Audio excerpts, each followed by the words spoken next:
jërë ngeen jëfati mbokki département Mbacké jërë ngeen jëfati mbokki Touba Mbacké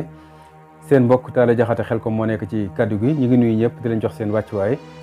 di jël genn kaddu rek muy félicitation di ko jagleel ñëpp moo xam ñi gagné moo xam ñi ñàkk ndax Sénégal moo gagné. ginnaaw bu loolu jàllee ñi ngi ñaanal bu baax a baax son excellence président Serigne Bassirou Diomaye Faye yan bu oyof ci moom tooy ba yéene jën am ba tax ñu fal ko suñu borom def mu am ci sax moom lu kawe njortam. waaye ñun waa Touba Mbacké nag ñun waa département Mbacké man Talla Diakhaté Khelcom maay wax son excellence président Serigne Bassirou Diomaye Faye ñun waa Touba Mbacké de yor naa fukki cas yoo xam ne dañ ma koy yóbbante fukki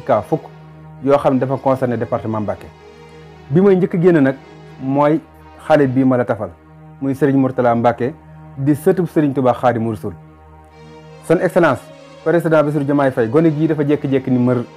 kenn xamul ci moom dara enquête nan yëf yi dugg na fii kenn xamul ci dara ngir yàlla nag ngir yàlla ak fal gën la fal dimbali ñun waa département Mbacké ba sëtub Serigne Touba bii di Serigne Mourtala Mbacké ñu xam ci moom dara ñun waa département Mbacké li ñu bëgg a xam ñun waa Touba Mbacké li ñu bëgg a xam bu fekkee xale baa ngi dund ñu xam bu fekkee xale bi dañ koo faat ñu xam ñoo ko faat ñu teg leen ci yoon ndaxte bakkan du caaxaan xale bi dafa jékki-jékki réer ni mër ampleur bi am doole trop coow di jàppal bàyyil yi fi jékki-jékki ni tekk kenn xamul ci dara ba tey ñu ngi ci kumpa bëgg nañ ku ñu lett ci xale bi wala nga firiñu ci xale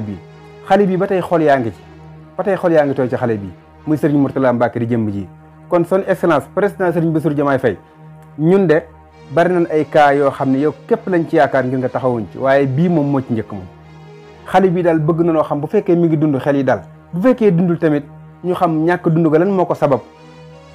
ña sabab ñàkk dund ga ñu teg leen ci yoon ndax xale bii kat ak dundam warta ndax saay nii de